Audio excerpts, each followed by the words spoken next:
Sa ngalan ng Ama at ng Anak at ng Espiritu Santo. Amen. Ang pagpapala ng ating Panginoong Jesucristo, ang pag-ibig ng Diyos Ama, at ang pakikipagkaisa ng Espiritu Santo, nawa ay sumainyong lahat. At sumaiyo rin. Mga kapatid, bilang isang pamayanan, tayo patuloy na dumulog sa hapag ng Eucharistia upang ang lahat ng ating mga alalahanin ay isuko sa Kanya at upang mapakinggan ang Kanyang salitang nagbibigay ng lakas ng loob sa ating mga pusong napapagod at nabibigatan.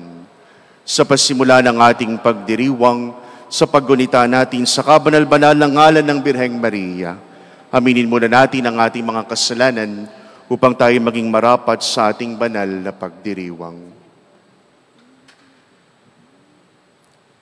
Tayo pong lahat.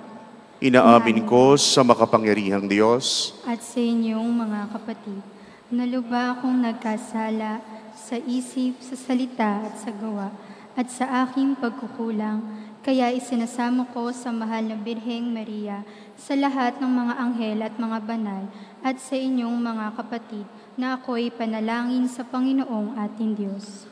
Kaawaan tayo ng makapangyarihang Diyos, patawarin tayo sa ating mga kasalanan, at patnubayan tayo hanggang sa buhay na walang hanggan. Amen.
Manalangin tayo.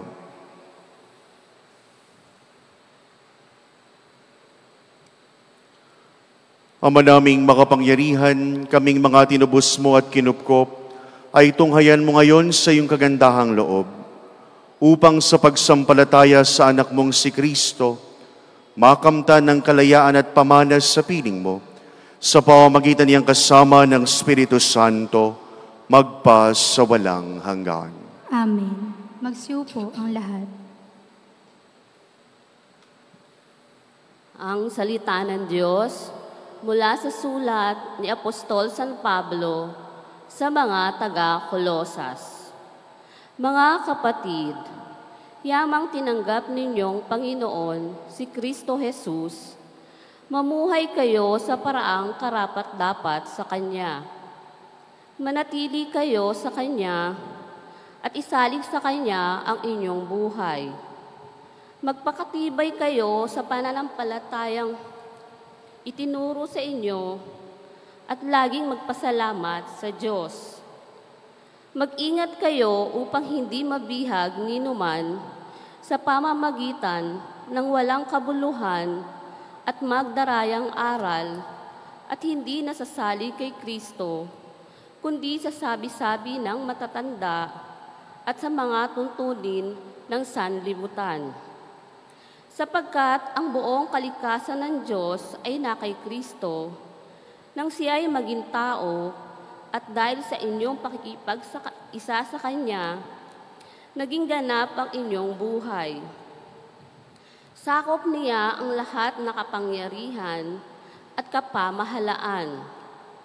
Dahil sa pakipag-isa kay Kristo, kayo'y tinuli hindi sa laman, kundi sa pagwawaksi ng masamang hilig ng laman. Ito ang pagtutuling mula kay Kristo.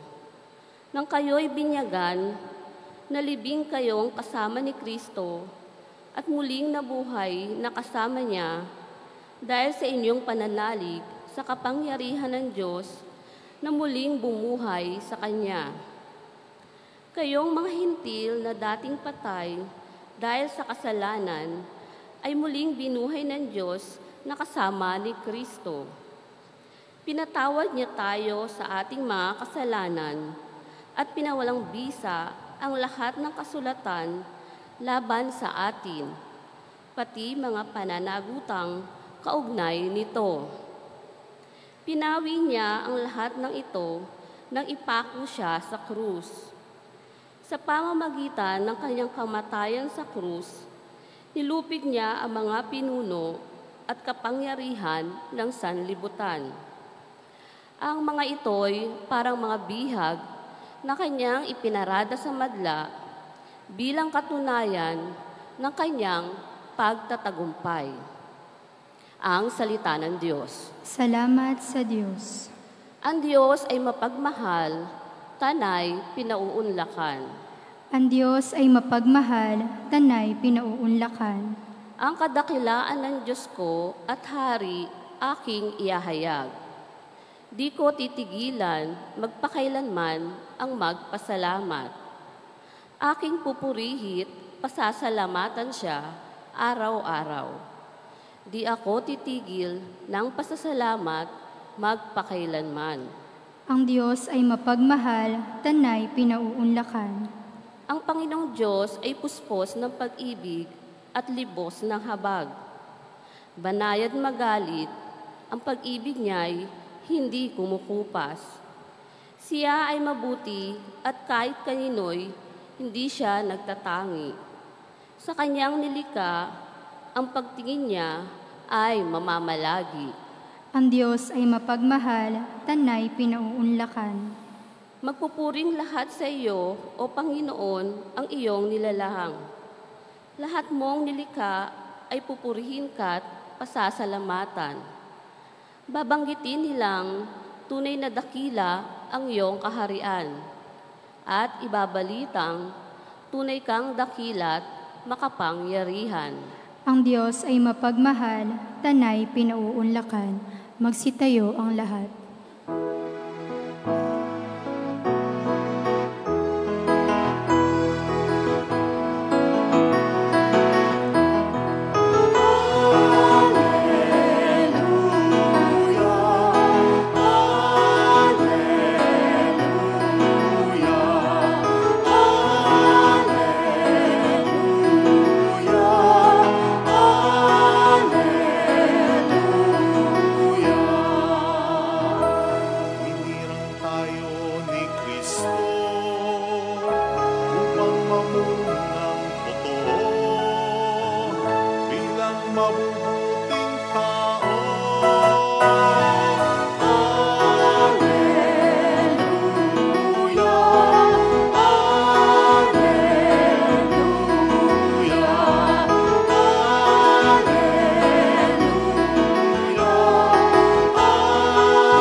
Sumainyo ang Panginoon At sumaiyo rin. ang mabuting balita ng Panginoon ayon kay San Lucas. Papuri sa iyo, Panginoon.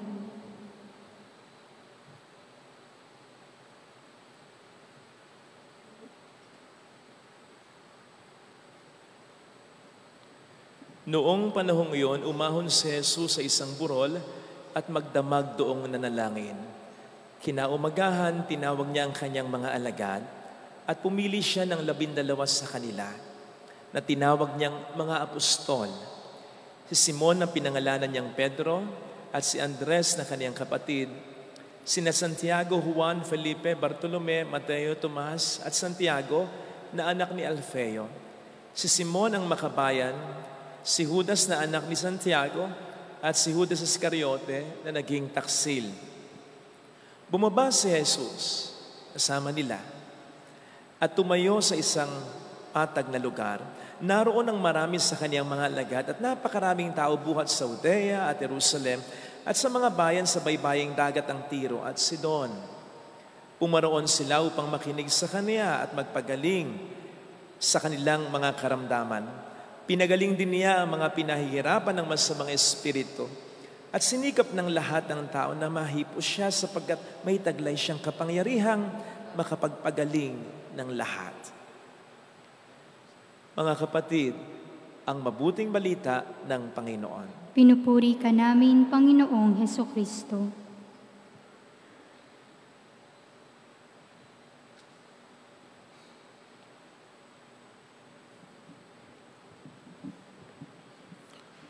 Magandang gabi po, mga kapatid. Sa ating butihing paring lingkod, na alam ko pong mahal naman ninyo, sapagkat sa amin pong mga paring makababatas sa Kanya ay nagpaparamdam din naman siya ng parehong suporta at pagmamahal, Father Fidel Raura, at sa pamayanan ng Malaparokya ng Mahal na Birhen ng La Salette. Magandang gabi po, mga kapatid. Pakisabi nga po sa katabi, magandang gabi.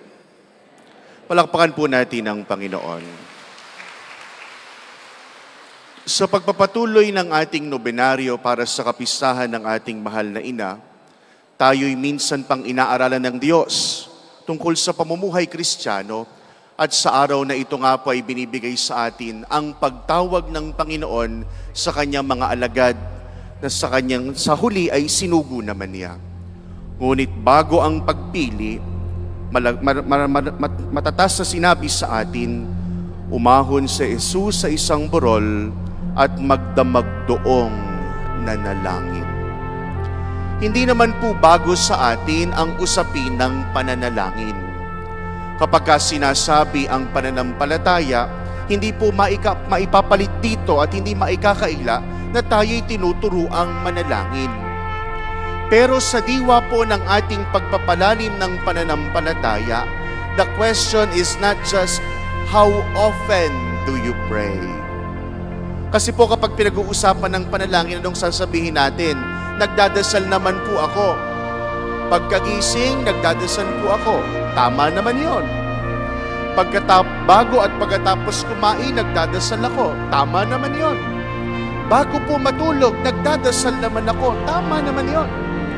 Ngunit tandaan po natin na kung papaanong sa kahuli-hulihan ng buhay ang sabi ng mga santo, we will be asked and judged according to love. Kapag tinanong tayo ng Panginoon sa huli, ano ang nagawa mong pagmamahal, hindi mo natin po pwedeng isagot, madalas po akong magmahal. Hindi natin po pwedeng sabihin, marami po akong minahal. Because after all, the question and the stipulation for prayer is not how often you pray, but how open you are during your prayer. Often, O-F-T-E-N, madalas. Pero ang inaanyaya sa atin ng Panginoon, how open you are when you pray, O-P-E-N. Gaano ka kabukas sa pananalangin mo. Sapagkat kahit ikaw ay madalas pumupunta ng gym, pero pagpunta mo ng gym ay konting barbell lang ang bubuhatin mo, lalaki ba ang katawan mo? Hindi. Kahit ikaw ay pumunta lagi ng mga parlor, kapag ka ang pinapagupit mo lang ay dulo ng buhok mo, makikita ba ang pagbabago at lulutang ba ang ganda mo? Hindi. Because it is not in the offenness of our action, but in the openness that we give to our particular action. At sa diwa po nito mga kapatid, makikita natin kung anong inaanyaya sa atin ng Panginoon. Sapagkat sa unang pagbasa pa lang ay sinabi sa atin, mag-ingat kayo sapagkat ang mundong ito'y nagpapanukala ng mga isipin na hindi katulad ng Diyos. Mga minamahal kong mga kapatid, ang dapat po nating nasahin sa ating pananalangin ay kung ano ang pag-ibig ng Diyos para sa atin at kung ano ang nais ng Panginoon.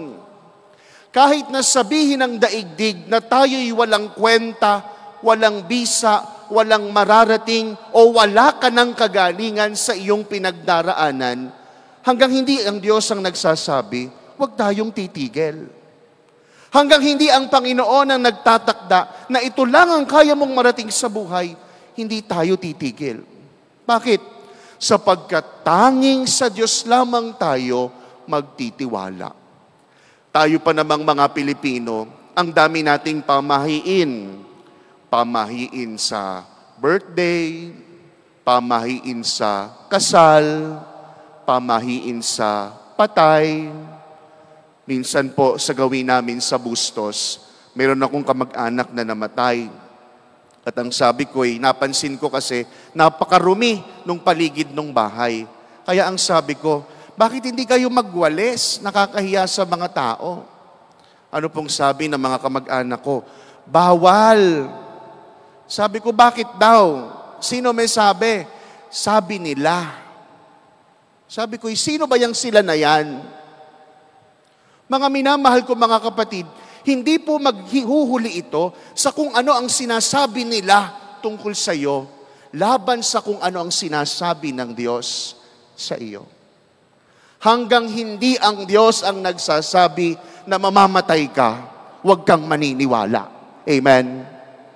Hanggang hindi sinasabi ng Diyos na wala kang mararating, huwag kang maniniwala.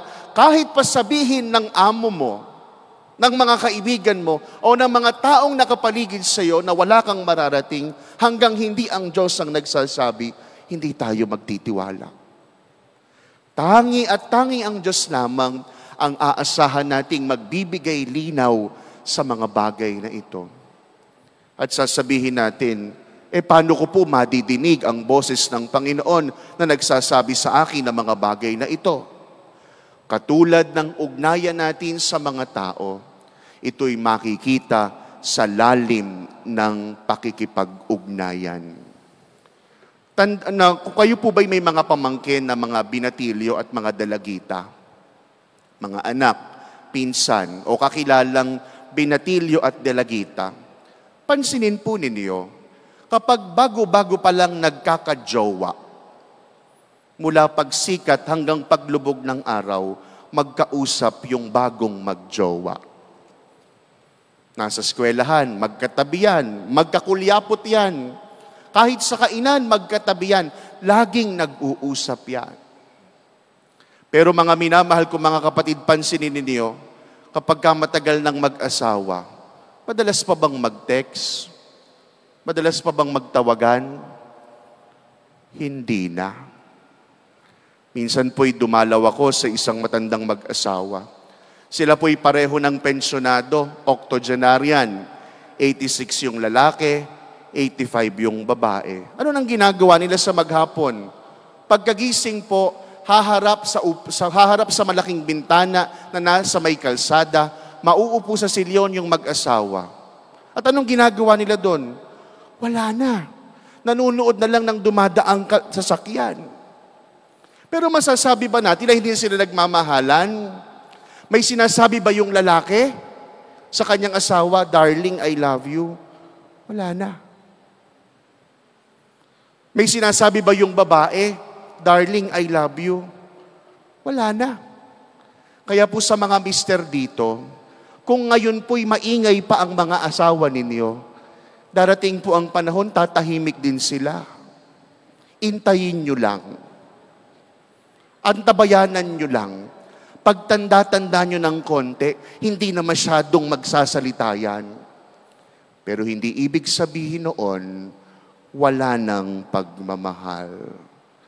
Sa lalim ng ugnayan, hindi na kailangang magsalita ng mag-asawa. Sapat na ang konting tinginan, alam na nila ang pangangailangan ng isa't isa. Ganon din tayo sa Diyos. Kung malalim na ang ugnayan natin sa Diyos, kahit na tayo'y sasaglit sa ating pananalangin, malalaman natin at matututup natin ang kanyang kalooban. Kahit na nga para bang kay ingay-ingay ng daigdig, pero kapag naupo ka at nakipag-usap ka sa Diyos, malinaw mong naririnig ang kanyang tinig. Sapagkat malalim na ang ugnayan natin sa pananalangin.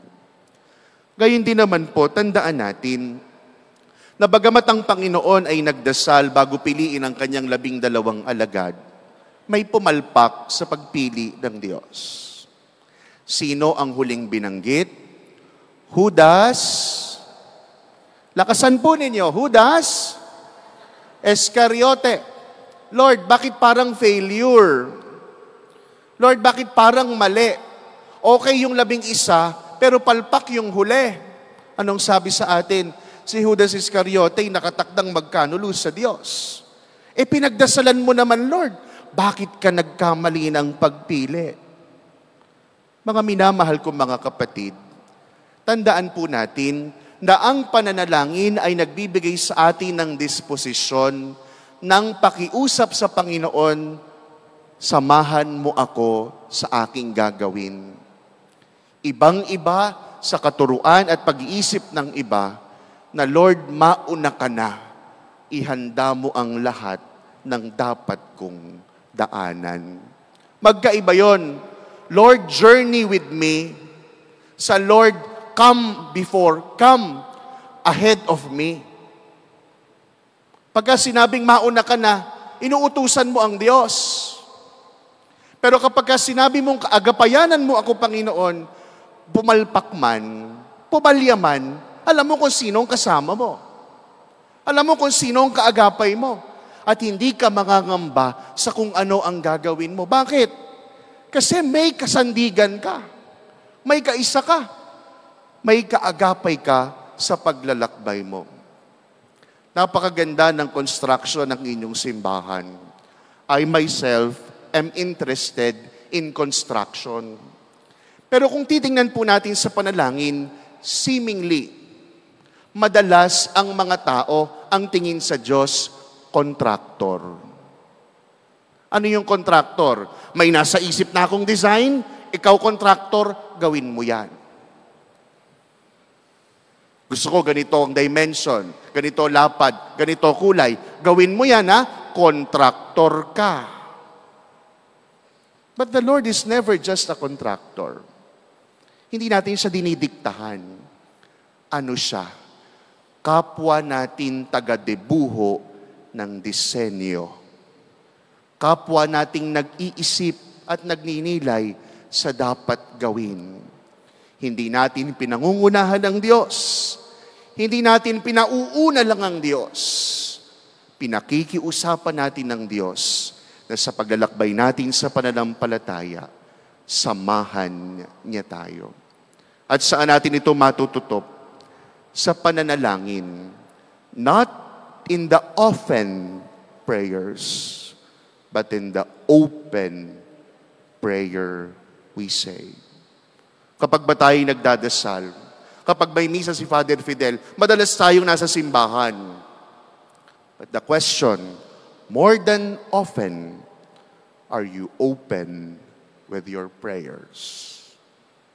Magnilay tayo.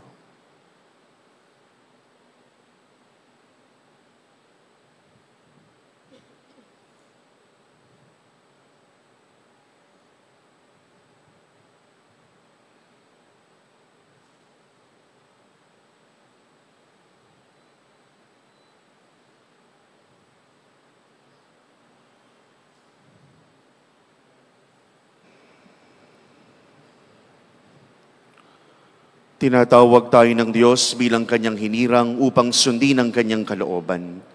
Manalangin tayo ng may pananalig sa Diyos na nagnanais na ang kanyang bayan ay mamagitan para sa sandaigdigan. Ating itugon, Panginoon, dinggin mo ang aming panalangin. Panginoon, dinggin mo ang aming panalangin.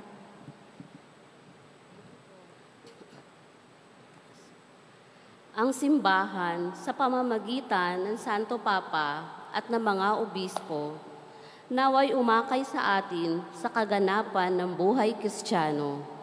Manalangin tayo sa Panginoon. Panginoon, dinggin mo ang aming panalangin.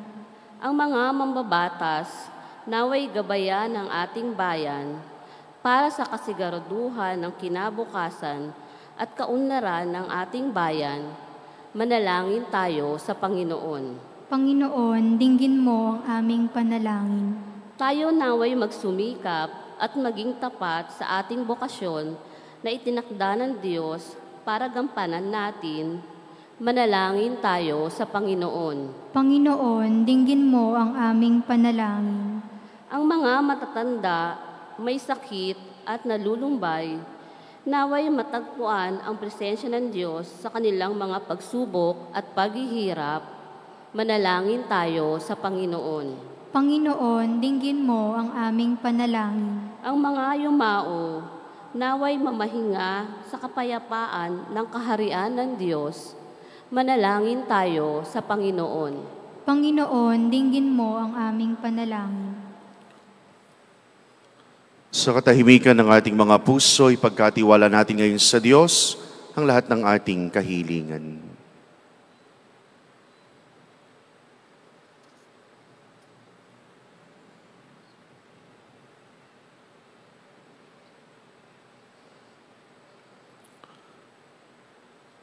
Ilakip din natin ang pagdiriwang ng kaarawan ng ating kapatid na si Edgar Manalad. Manalangin tayo sa Panginoon. Panginoon, dinggin mo ang aming panalangin. Makapangyarihang Diyos, narito kaming nananalangin upang gawin ang kalooban mo. Tanggapin mo nawa kami sa pamamagitan ng iyong bugtong na anak, siyang nabubuhay at naghahari magpakailanman. Amen. Pag-aalay.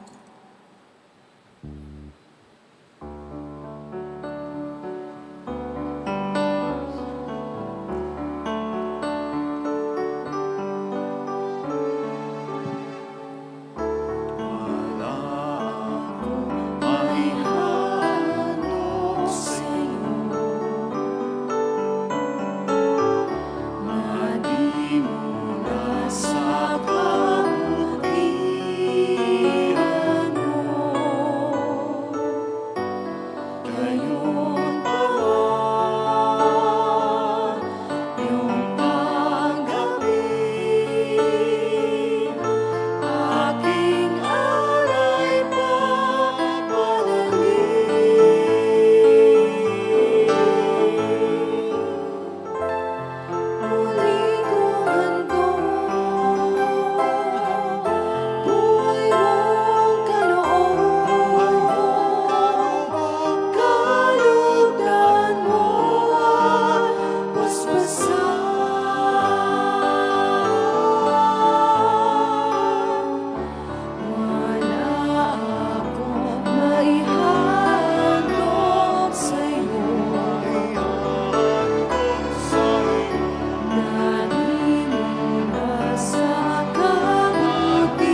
Manalangin kayo mga kapatid upang itong ating paghahain, kalaki pang ating mga sarili, ay kalugdan ng Diyos sa mga makapangyarihan.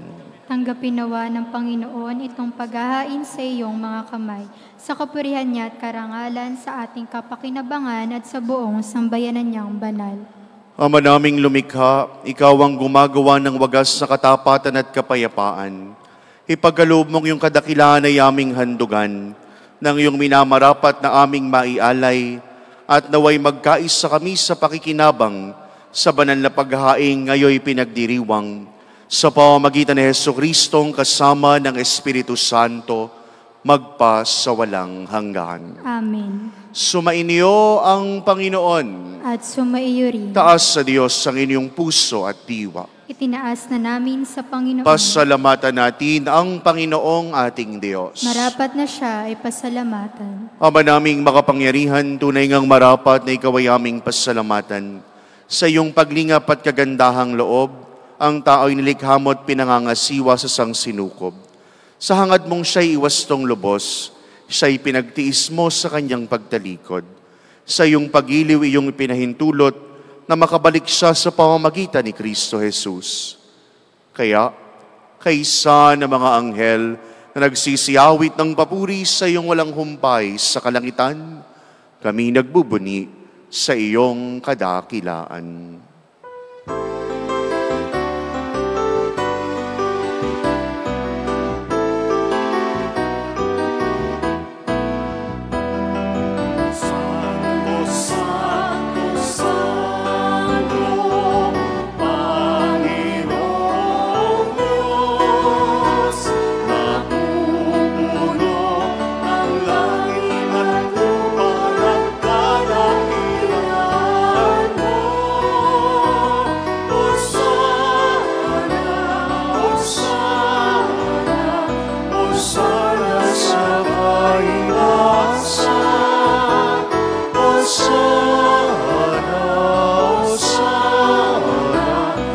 Sana sa kaitaasan, inagpalang na paririno, sa ngalan ng Panginoon.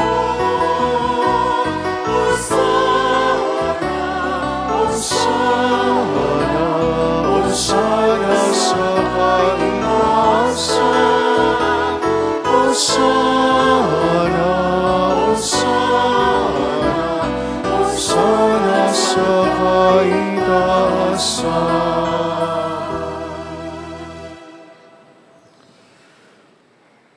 Ama naming banal, ikaw ang bukal ng lahat ng kabanalan. Kaya't sa pamamagitan ng iyong Espiritu, gawin mong banal ang mga kaloob na ito, upang para sa amin ay maging katawan at dugo ng aming Panginoong Jesucristo. Bago niya pinagtiisan kusang loob na maging handog, ginawa kaniyang tinapay. Pinasalamatan kaniya, pinaghati-hati niya iyon, hiniabot sa kanyang mga alagad at sinabi, "Tanggapin ninyong lahat ito at kanin. Ito ang aking katawang ihahandog para sa inyo."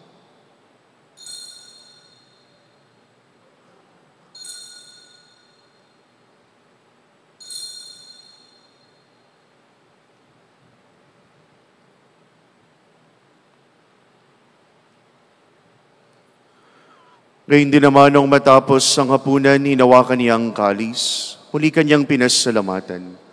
Iniabot niya ang kalis sa kanyang mga alagad at sinabi, "Tanggapin ninyong lahat ito at inumin. Ito ang kalis ng aking dugo, ng bago at walang hanggang tipan.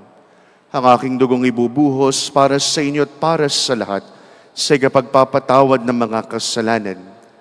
Gawin ninyo ito sa pag-alaala sa akin."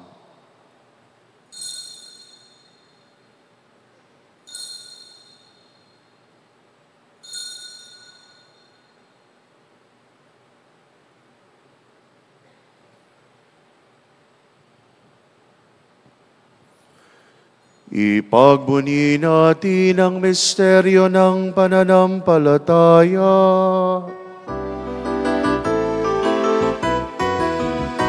Sa krus mo at pagkabuhay, kami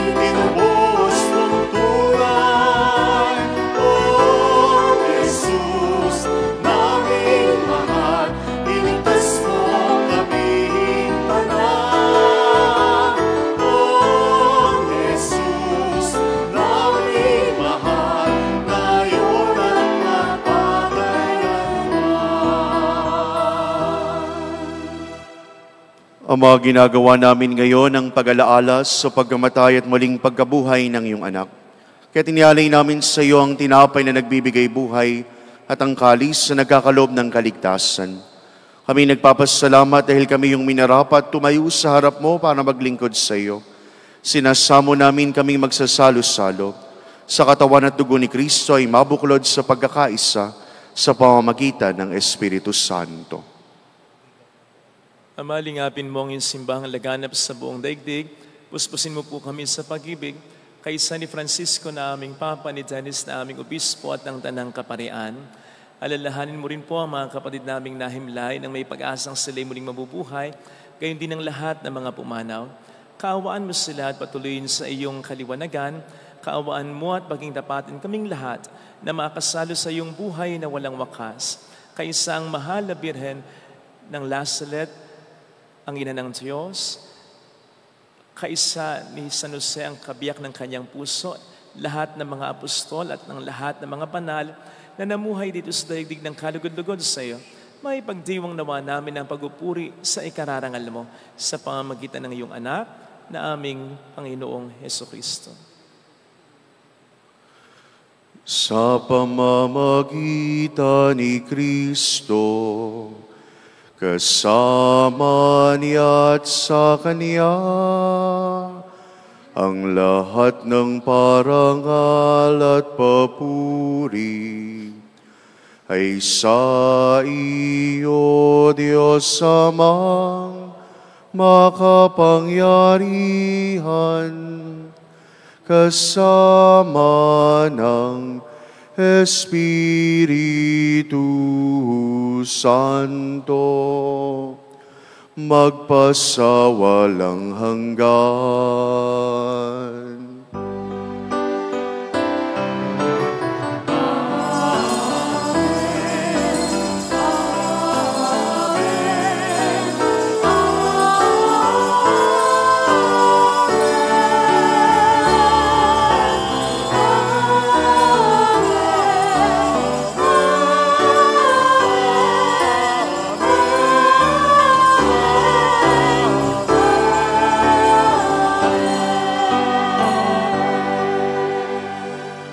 Bilang bayan ng Diyos at pamilya ng Ama, sabay-sabay nating awitin ang panalangin ng magkakapatid.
Hiling namin kami, Diyos, sa lahat ng masama, pagkalooban ng kapayapaan araw-araw. Iligtas sa kasalanan, ilayo sa lahat ng kapahamakan, samantalang aming pinananabikan ang dakilang araw ng pagpapahayag ng tagapagligtas naming si Jesucristo. Sapagkat iyo ang kaharian, ang kapangyarihan at ang kapurihan magpakailanman. Amen. Panginoong Jesucristo, sinabi mo sa iyong mga apostol, kapayapaan ang iniiwan ko sa inyo, ang aking kapayapaan ang binibigay sa inyo. Tunghayin mo po ang aming abang pananampalataya. Huwag ang aming marami at paulit-ulit na pagkakasala.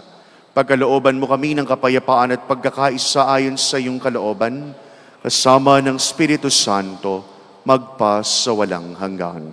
Amen. Ang kapayapaan ng Panginoon, nawa ay sumainyong lahat. At sumaiyo rin. Bahagi po natin sa bawat isang kapayapaan mula kay Kristo. Peace be with you.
Masdan ninyo si Kristo, masdan ninyo ang kordero ng Diyos, siyang nag-aalis ng mga kasalanan ng sanlibutan.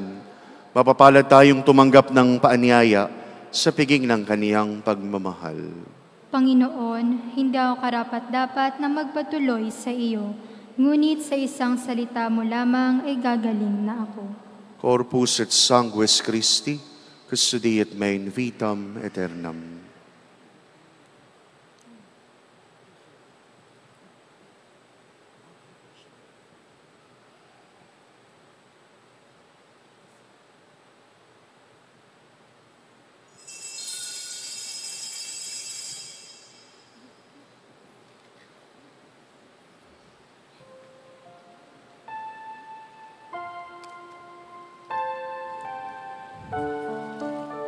Panalangin para sa espiritual na pakikinabang.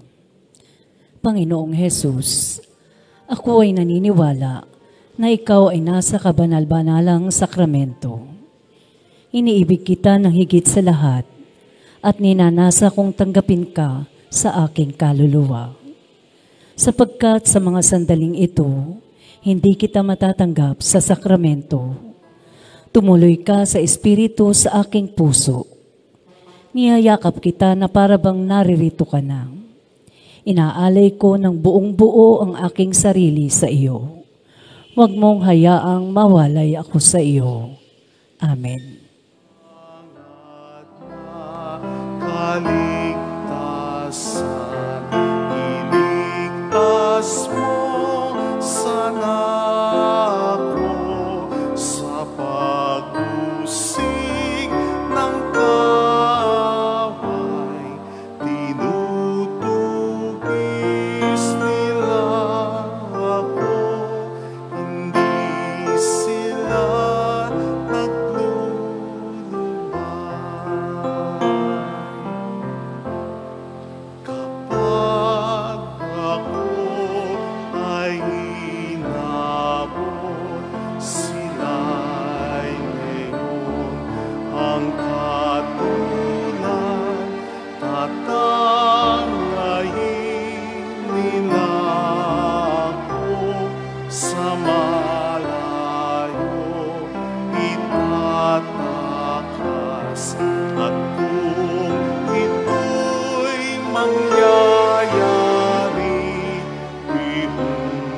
walang maliligtas,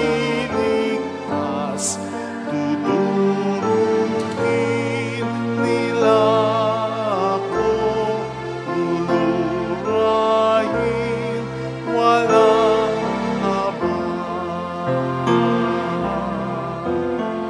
O Yahweh ko, bumangon ka, uksain mo ang kaaway, ako'y iyong ipagtanggol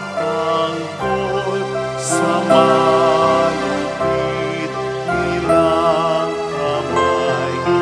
Gumising ka sa gipin mo, ako ngayon ay tulungan. Yamang ito ang hangat mo, maghari ang katarungan.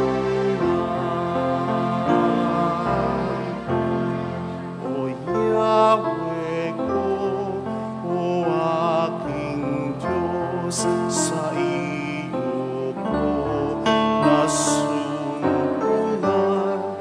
Yaong aking minimiti at hangat na kaligtasan. Iligtas mo sana ako sa pag-usig ng kaaway. Tinutugis nila ako, hindi sila naglulunay.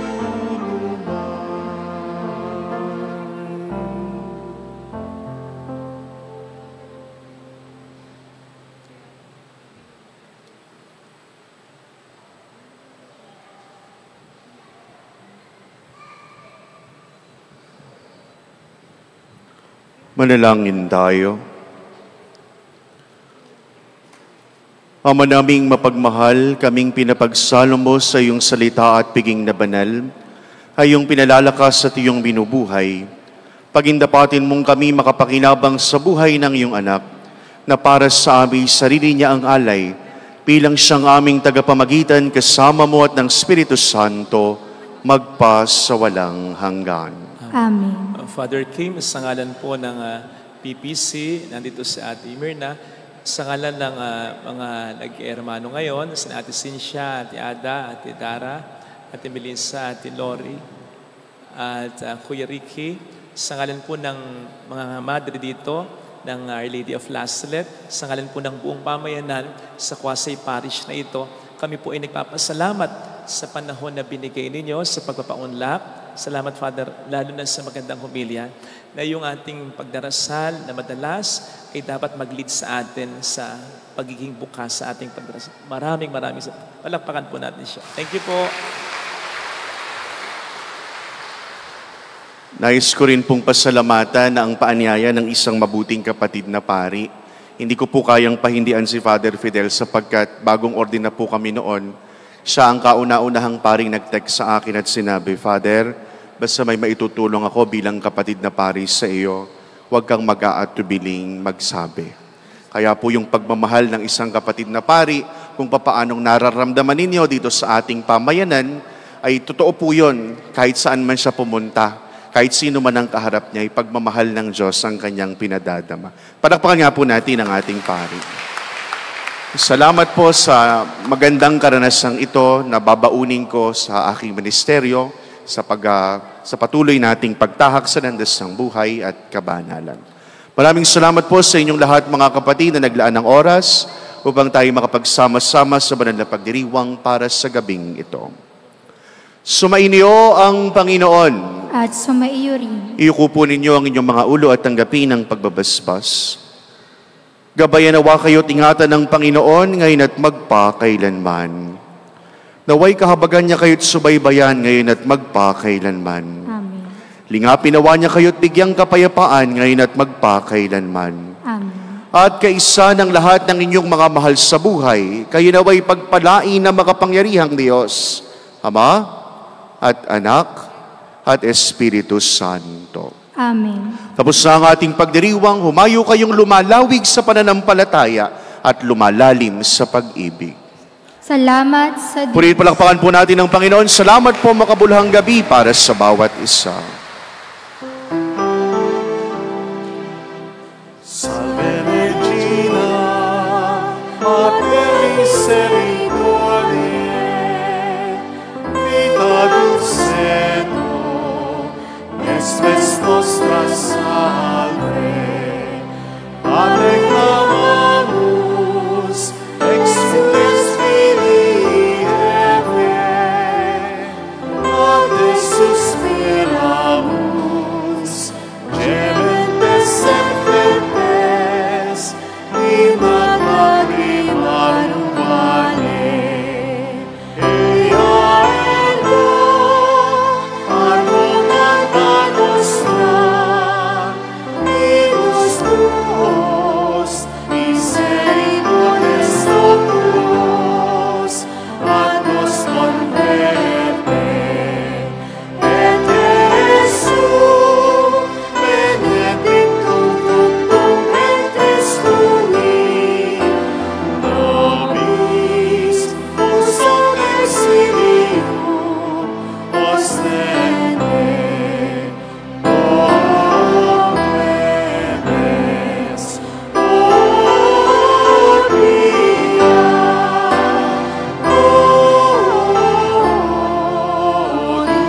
Dulcis Virgo Maria. Ora pro nobis Sancta Dei Genitrix. Ut digni efficamur promissionibus Christi. Oremus. Omnipotens sempiterne Deus, qui gloriosae Virginis Matris Mariae corpus sene animam, ut dinium finito habitaculum efficem ereretur, Spiritus Sancto cooperante preparasti, Davut cuius commemoratione leitamur, eius pia intercessione ab instantibus malis, et a morte perpetua liberemur, per iundem Christum Dominum nostrum. Divinum auxilium maniat semper nobiscum. Palakpakan natin ang Senyora de la Salette.